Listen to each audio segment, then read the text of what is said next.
Today we're going to be starting Unit 4, and to begin we're going to review some terminology about polynomials. So first, you'll see polynomials.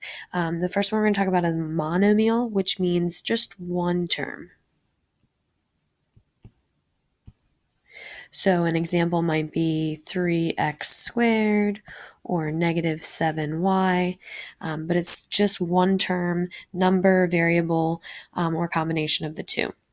A binomial, then, think of bicycle. That's two terms, but they have to be unlike. So we might have 3x plus 2 or 1 minus 7z. Trinomial, think of tricycle. So that would be 3, again, unlike terms.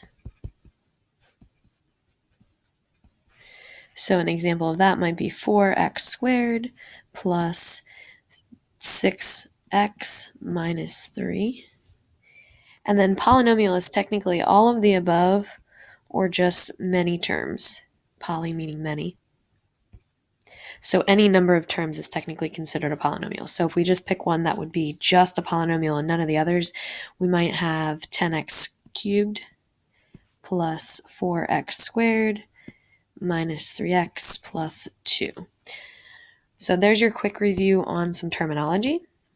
But today's focus really is going to be on our first type of factoring, which is GCF. GCF, if you need to jot it down, stands for greatest common factor. This is a method you want to always check for first. That's the reason we teach it first.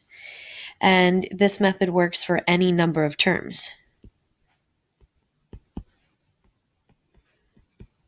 So it doesn't matter if there's 2 terms, 3 terms, 16 terms, you can try GCF with any of those. So we'll just take a look at the first couple here.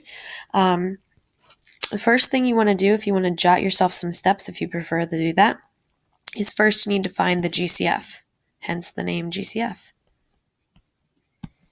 So the GCF, if we look at this first example, 12x and 16xy, the highest number that goes into both 12 and 16 would be 4.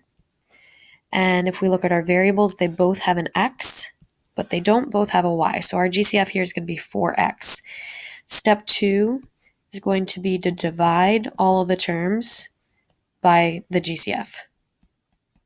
So I like to literally write it underneath each one and then simplify. And what we'll do is put that answer inside a set of parentheses. So 12x divided by 4x will give us 3.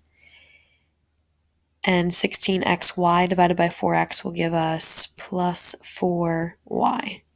And then close that set of parentheses. So we took out the GCF of 4x, and we were left over with 3 plus 4y. Let's do one more example together here. So example 2, the GCF of 24 and 40. Again, we want the greatest number, so there's a lot of numbers that go into both of those, but the largest would be 8. They both have a's. The largest number that they have in common is just 1. And they both have b's. Again, the largest number they have in common is 1.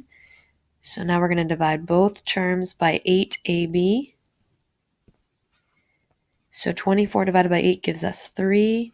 A squared divided by a is just a. The b's will cancel. Minus 40 divided by 8 is 5. And the a and the b both cancel. Now, if you want to check your work here, one thing that you can think about is that these problems as the result look like they should be multiplied. So you could always do distributive property and check to make sure that if you distribute that GCF back in, you get back to the original answer.